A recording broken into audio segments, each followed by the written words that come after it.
Negative emotions is one of my favorite topics. Yeah. I've been wanting to have this conversation for quite a while, so I'm excited about what you started with today. So, life experience is our best teacher, yes? Words don't teach. Odd we offer so many, but if our words resonate with something you've lived, then it clicks for you. Absolutely. So I've been working professionally for the last 6 years as a coach, as a breakthrough specialist, assisting people to find higher levels of alignment, to help them become vibrational matches to what they want. I've worked with people in over 25 countries. I've done seminars in Europe and Canada.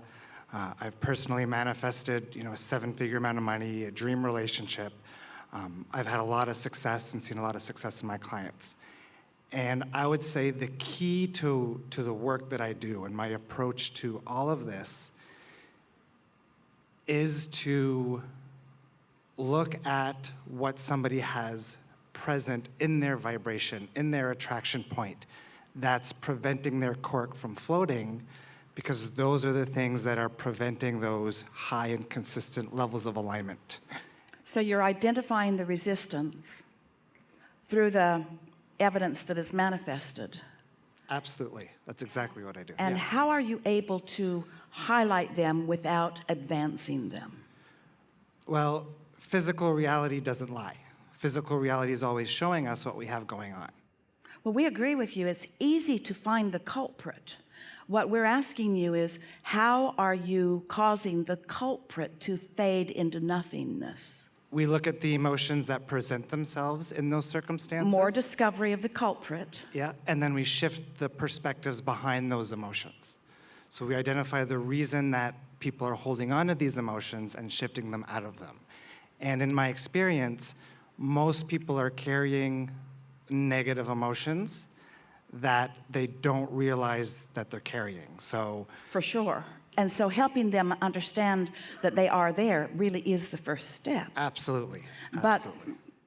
as a teacher talking to a teacher, and a vibrational expert talking to a vibrational expert, because you've been at this long enough that you've got this going on, what we want to flesh out together, because like you, we have found many processes that can temporarily, in moments of focus, soften the resistance.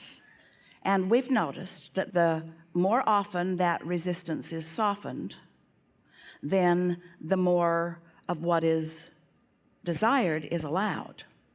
But have you noticed this in your advanced classes on all of this? Have you noticed that as you help a friend or a student identify a pocket of resistance and you help them soothe it through the effective processes that you have found, we've done that too, that in freeing up their vibration, more that's in their vortex calls in a stronger way. So it calls in a stronger way, which means a whole other level of resistance comes to the forefront that the new desire is now challenging. Does that make sense to you? It's like this desire aggravates this resistance, which I soothe through these processes. And once that aggravation is stopped, then I'm free-flowing toward these desires, which are more, which aggravates a new set, which then I can apply processes to, which softens them, which causes more desires that I didn't even see coming, which aggravates a whole new set. So then life just becomes a constant putting out of brush fires, because there's a never-ending stream. Once I start fixing resistance, every level of resistance that I've ever lived will show itself to me to fix, because I'm getting way too excited about solving resistance. Now just stay with us just for a little bit, because we think this is good, and we think there are millions of people on this planet that benefit from that kind of understanding. But here, we're out here on the leading edge, where we're understanding the laws of the universe in a more powerful way. Would you agree to that? So what if there were a way to get out ahead? What if there were a way to just acknowledge where I stand right now and everything that's manifested and everything that is ever manifested, therefore every belief that I hold is not important to this equation if I can get out ahead of it in the sense that I can connect with what's in my vortex. What if I could dream or daydream or visualize or dream at night? What if I could find somehow, some way, the vibrational frequency of who I really am now? What if I could just tune to that frequency? Because what you're talking about, and we know because it's been a part of our work too, there are a lot of people that's all they can hear, it's all they want to hear. But that would be like, going back to the radio station analogy, which is bulky, that there is this one station that is just awesome and tuned to everything that I am that makes my heart sing. And instead of finding that frequency by tuning to it, I'm one station at a time getting them off the air. You, off the air. You, off the air. You were never good. Off the air. You came online when I was 14 years old. Off the air. You, my mother put you on. My mother is the reason that you're there. Off the air. So, it is so time consuming to off the air, when really all you got to do is meditate a little, taste the sweet nectar of aligning to who you really are, and in so much less time, you find the vibrational frequency of who you really are, and everything that you once thought was an issue that you needed to get rid of is transformed into a blessing that has put you where you are.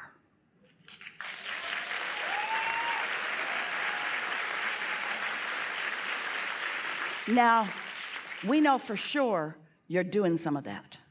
We know for sure that is some of the shifting that is taking place.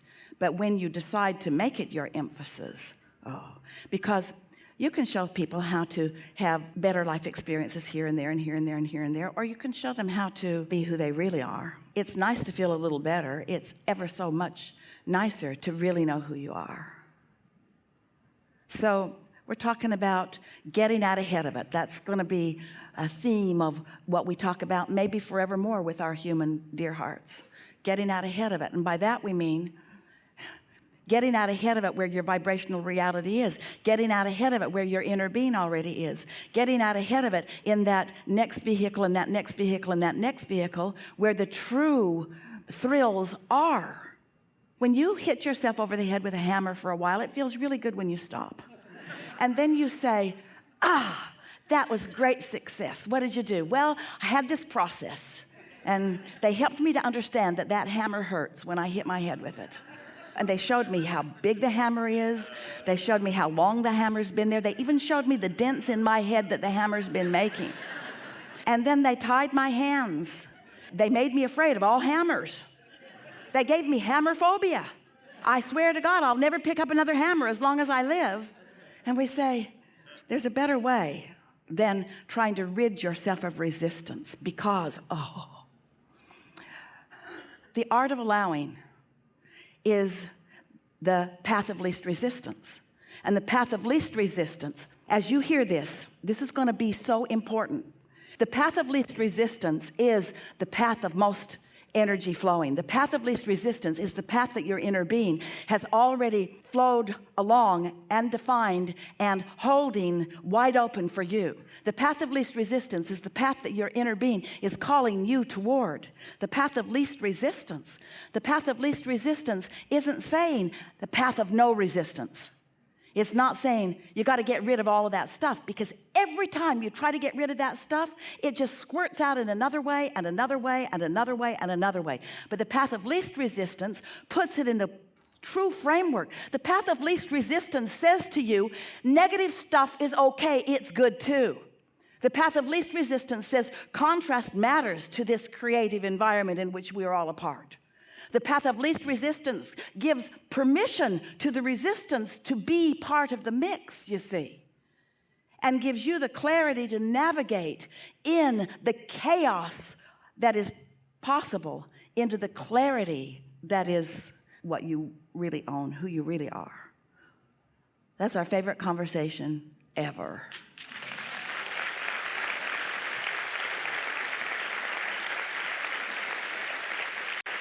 Follow-up question. When you say you create your own reality, can you define you? Is it me? Is it Nick Bro? Is it my physical self? Or is it a mixture of me and my inner being, me and my non-physical? Of course it's you and your inner being.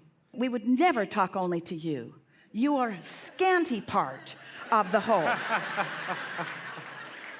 But the other part of you doesn't need our talking to.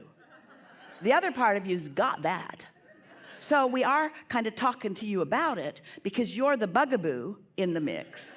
So it seems like when we say you create your own reality, that what we're saying is you create your own reality. But what we really mean is you want to tune to the significance of who your inner being is. Because together you have created your own reality. Your inner being stayed non-physically focused and stayed in an absence of resistance. And you came into the contrast and stirred it all up and asked for more. And your inner being saw what you asked for and rode those rockets and became it and held the vibrational frequency of it and reveled in everything you discovered and blessed every rotten thing that ever happened to you for the good that came out of it and the desire that was born within you, and holds that vibrational equivalency for you so that you can always find it if you look for it. And in the moment that you stop trying to get all the other radio stations off the air and you start reaching for that one, you'll find it and you'll click in and you'll click in and you'll click in and you'll click in and you'll click in. And then that's who we're talking about, you two. Cool. So can our physical selves' desires ever contradict or oppose or have different directions than our inner being's desires? Constantly. You do it all the time. And does that get in our way? Always, every time. For example, if you have a desire to be what you call a good person and you think you aren't, you're in the way. And you'd say, oh, but Abraham, no, I mean my desires. Do my desires ever conflict? Yeah, the desire to not be a bad person gets in the way of the energy that knows that you cannot be a bad person. Did you get that? Your source knows so unequivocally the goodness of you that every effort you make to get over being bad contradicts that. That's a contradiction of desire. It's an assumption. It's a flawed premise that you just can't get around. I'm bad and I'm going to get better. No, you're not. Because it's your opinion that's called you bad. And as long as your condemnation, pushing against, there is no law of pushing against. And yet humans seem to think there is. If I can push enough stuff I don't want away, then in its absence I will be left with good stuff. And we say it's attraction, attraction, attraction, attraction, attraction. You've offered our favorite phrase, I create my own reality. I create my own reality.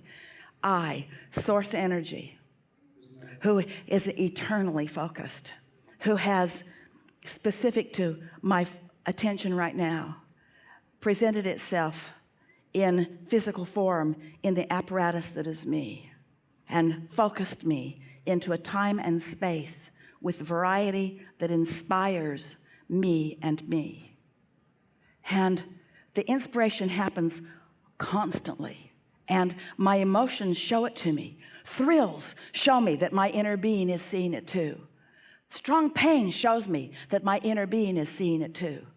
Thrills show me that my inner being is seeing it too, and I am seeing it too. Pain shows me that my inner being is seeing it, but that I'm looking in opposition to it. Very good. We think this is a really good time for a segment of refreshment.